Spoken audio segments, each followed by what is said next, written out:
Inclinando-se sobre ela, Jesus ameaçou a febre e a febre a deixou. Imediatamente, ela se levantou e começou a servi-los. Ao pôr do sol, todos os que tinham doentes, atingidos por diversos males, os levaram. Jesus colocava as mãos em cada um deles e os curava. Gritando: Tu és o Filho de Deus. Jesus os curava e não os deixava falar, porque sabiam que ele era o Messias. Ao raiar do dia, Jesus saiu e foi para um lugar deserto. As multidões o procuravam e, indo até ele, tentavam impedi-lo que os deixasse. Mas Jesus disse: Eu devo anunciar a boa nova do reino de Deus, porque para isso é que eu fui enviado. E pregava nas sinagogas da Judéia. Palavra da salvação. Glória a vós, Senhor.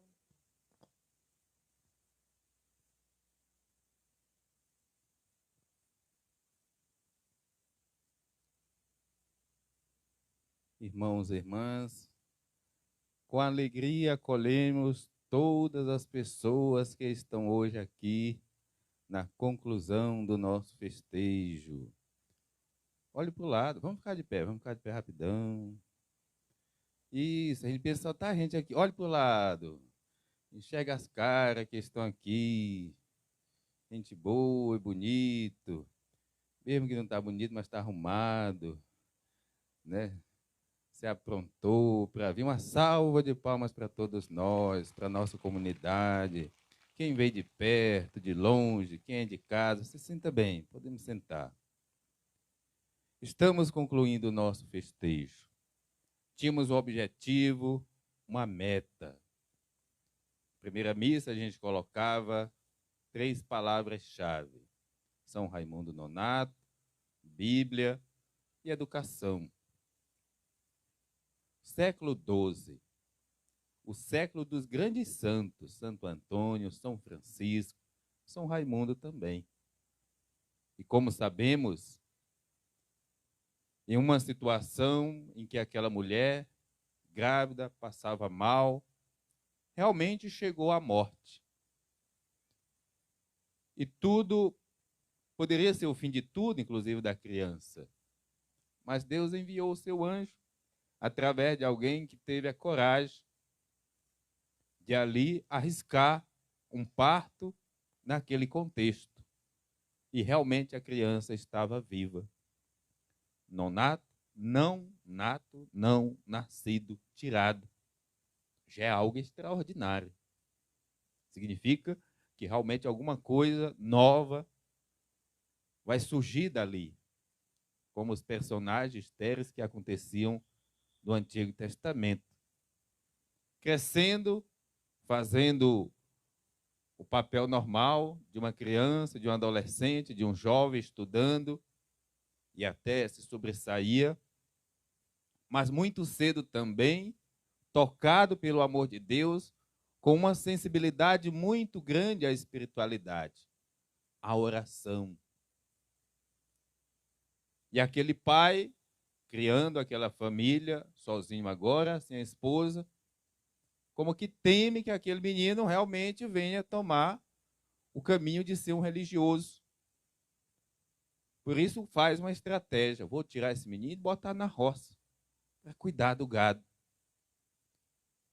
E por várias vezes foi surpreendido, porque realmente ele cuidava do gado, mas não perdia a oportunidade de retirar-se também para a oração, para dedicar o seu tempo em contato com Deus e com o Senhor. E depois pediu autorização àquele pai para entrar numa congregação de Nossa Senhora das Mercês, os mercedários, O pai realmente teve as suas resistências, mas concedeu. A ponto que o não nascido, aquela criança, aquele jovem, agora, depois de um tempo de estudo, veio a se tornar um padre. E como padre dentro daquela congregação, toda a congregação tem o seu carisma, e o carisma daquela congregação era justamente cuidar dos cristãos que estavam em cativeiro na África pelos muçulmanos. Ele pediu para ir àquela missão. Encontrou lá os irmãos cristãos, até conseguiu salvar mais de 150 deles, a ponto de trocá-los por si mesmo. Pode ir cuidar das vossas famílias. Eu vou ficar aqui, no lugar de vocês. Coisa rara. Geralmente não voltava mais às famílias. Permanecendo ali, também foi o evangelho vivo, palavra viva. E dentro daquele contexto, também continuou a perseguição.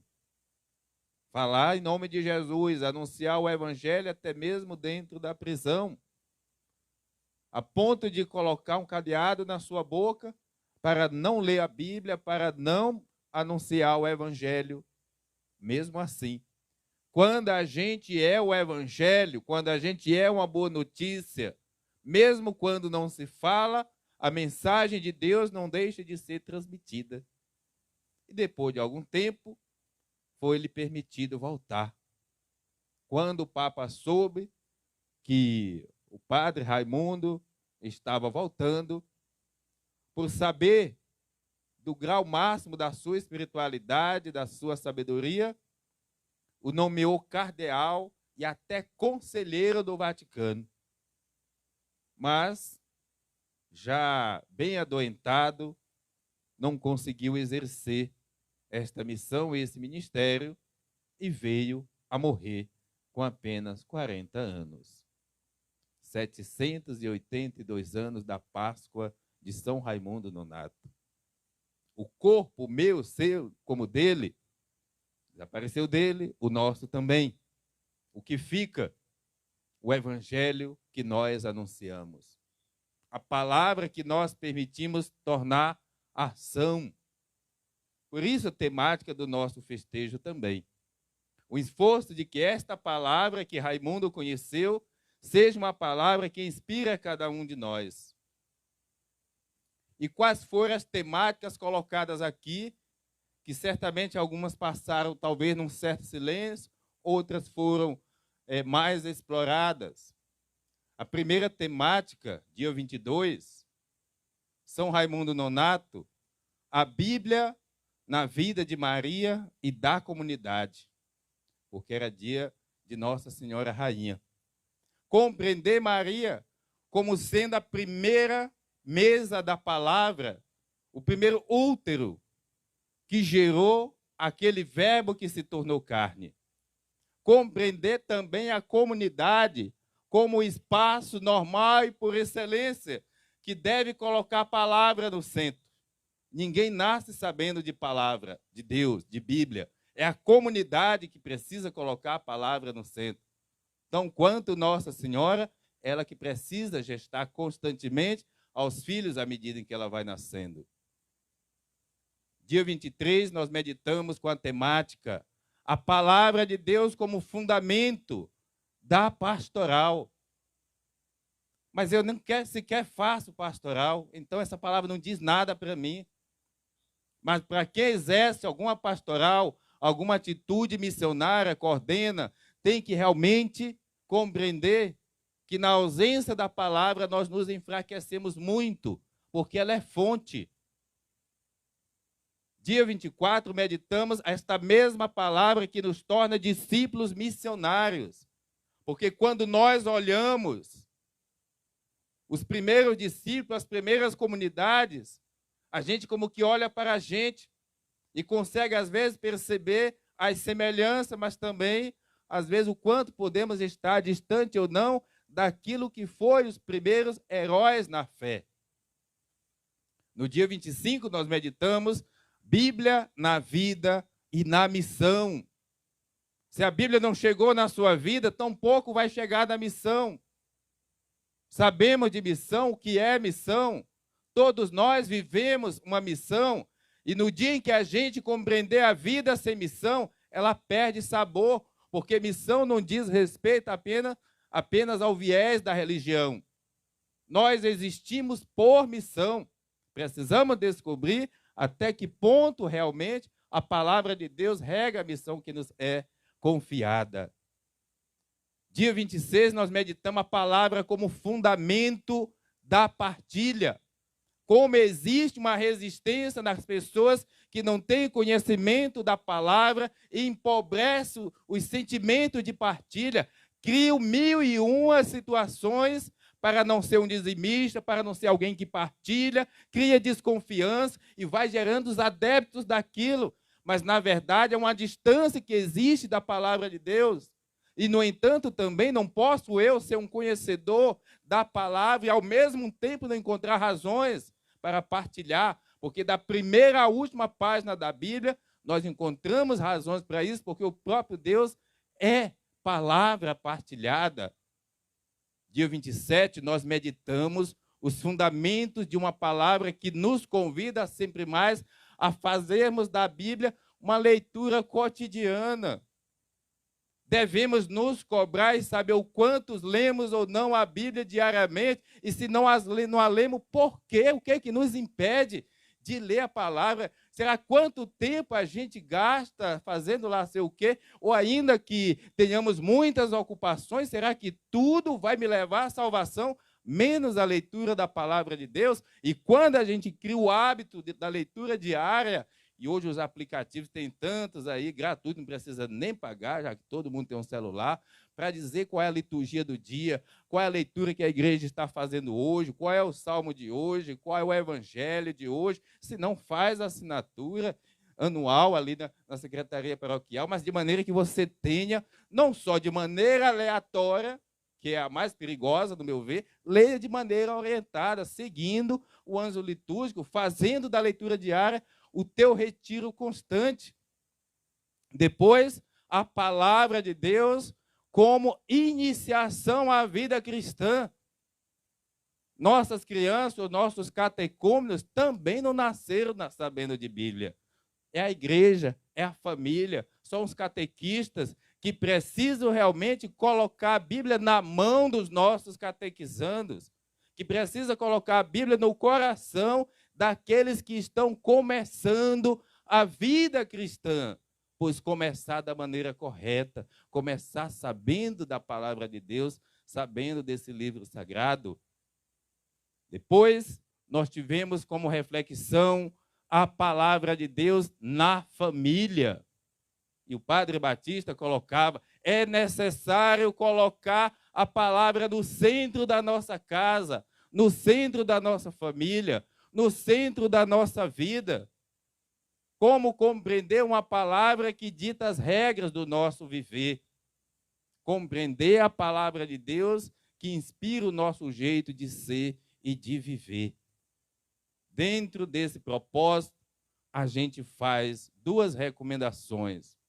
A primeira é um método muito simples desenvolvido pelo CEBI, Carlos Mestre, que ainda está vivo, e ele usou um método simples de apenas 4 perguntas para a gente fazer uma leitura que nos ajude a não fazer também, como era uma das temáticas, uma leitura fundamentalista, mas uma leitura libertadora da palavra de Deus. O que é uma leitura libertadora da palavra de Deus? Não é uma leitura que me torna pior. Não é uma leitura que me faz manipular a palavra de Deus. Olha, que alguém ricar com a Bíblia na mão, pois está lendo errado. Está manipulando a palavra. A palavra é para nos tornar filhos, irmãos, e, portanto, viver de maneira fraterna. Por isso, dentro desse método, que é muito simples, a gente pode usar no nosso dia a dia para que a gente possa acertar mais na maneira de ler a Bíblia. A primeira pergunta, vamos gravar, para a gente levar para casa. O que diz o texto? Quando você lê um texto, por exemplo, a leitura de hoje do Evangelho, o que diz o texto? Não é você criar uma interpretação, não é recontar o texto. O texto diz que Jesus saiu da sinagoga e foi para casa. De fato, no ano 85 aconteceu. Os cristãos foram expulsos das sinagogas pelos judeus e tiveram que passar a fazer os encontros e as celebrações nas casas. E nesse contexto, uma das casas onde foram foi a casa da sogra de Pedro. E naquele momento aquela mulher estava com febre. Se ela estava com febre, outros mestres jamais encostariam naquela casa porque estava impura. Jesus é diferente. Não discrimina e não usa de preconceito. Quando chega lá, impõe, aquela mulher levanta, o verbo levantar na Bíblia significa ressuscitar, vida nova, atitude nova. E à medida em que ela levanta, ressuscita, ela começa a servir. Quem não serve está morto espiritualmente, não sabe. E quando ela começa a servir, Jesus, pronto, aqui a missão já está cumprida, vou descansar um pouco. Foi ao deserto. Deserto é lugar de reabastecimento. E quando Jesus está lá, a multidão, junto com os discípulos, Senhor, volta lá, porque a turma gosta mesmo é de milagre. E Jesus disse, não, eu vou anunciar o evangelho em outras redondezas. A segunda pergunta do método é, o que esse texto diz para nós? A primeira coisa, nós precisamos sair. Não basta a gente rezar o texto na igreja, não basta eu ter um grupo de oração, não basta eu ter uma comunidade, não basta eu ter uma equipe de celebração, uma equipe de liturgia e me fechar ali. Ali é uma estrutura na qual eu me constituo, mas qual é a minha missão? Eu preciso chegar à casa, e não é a casa da conivência nem da conveniência, mas a casa missionária de alguém que está com febre, de alguém que está realmente precisando da minha visita, porque como Jesus sou eu agora que vou ser sinal para levantar alguém, para ressuscitar alguém, para curar alguém e fazer com que aquela pessoa se torne instrumento também de serviço, como aquela mulher, sogra de Pedro, e ficar ali, não, vamos continuar a missão. E onde estiver um cristão, católico principalmente, lá também tem o compromisso de cada um de nós. A terceira pergunta, que oração esse texto me faz fazer? Ô Senhor, muitas vezes eu não consigo fazer esta missão porque eu sou acomodado, porque eu vivo na lei do menor esforço, porque eu quero um segmento sem cruz, porque eu quero uma missão sem dificuldade, porque eu quero uma missão sem compromisso, porque eu quero a missão do Pai Nosso, só até o venha a nós, mas o vosso reino não tem como. Ajuda-me, Senhor, a vencer a mim mesmo, para que eu possa fazer com nobreza a missão que me é confiada. A quarta pergunta, contemplação ou compromisso. Qual é o meu compromisso? Segundo o que o texto propõe hoje, Senhor, eu quero sair. Senhor, eu vou me engajar mais. Senhor, vou colocar o meu grupo e desafiá-la à missão que ele não está fazendo. Vou desafiar minha pastoral à missão que ela está fazendo, mas ela pode ser mais abrangente, ela pode ser maior ainda. Vou desafiar minha família à missão para que ela possa curar outras famílias, para que ela possa levantar outras pessoas e devolver vida, devolver dignidade.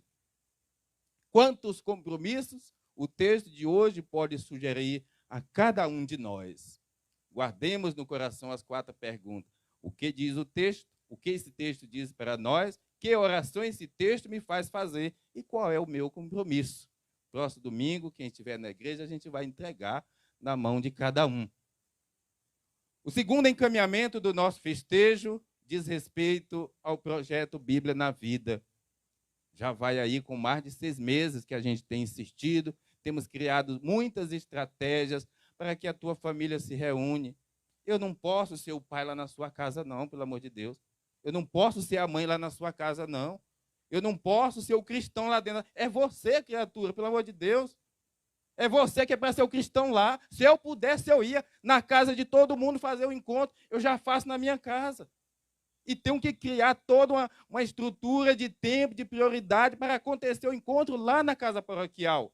Mas lá na sua casa não tenho condições. Porque nós já promovemos aquilo que é para todos. Mas há uma missão que ninguém pode fazer por você. É você que precisa fazer. E não cria a lista das desculpas, das justificativas, porque é isso que nos leva para o inferno. Cria a lista das estratégias. Se não deu naquele horário, vai dar em outro horário. Se não foi agora, se não foi com esse, vai ser com outras pessoas. Mas criar pequenos grupos de 4, 5, 6, 7 pessoas, colocar a Bíblia no meio. E você vai descobrir que ali nós temos a fonte que sacia a nossa sede. Que esse festejo inspire em cada um de nós o desafio de sermos criaturas novas, com a Bíblia na mão, no coração, que o testemunho de São Raimundo Nonato só enriqueça a fé de todos nós. Louvado seja nosso Senhor Jesus Cristo.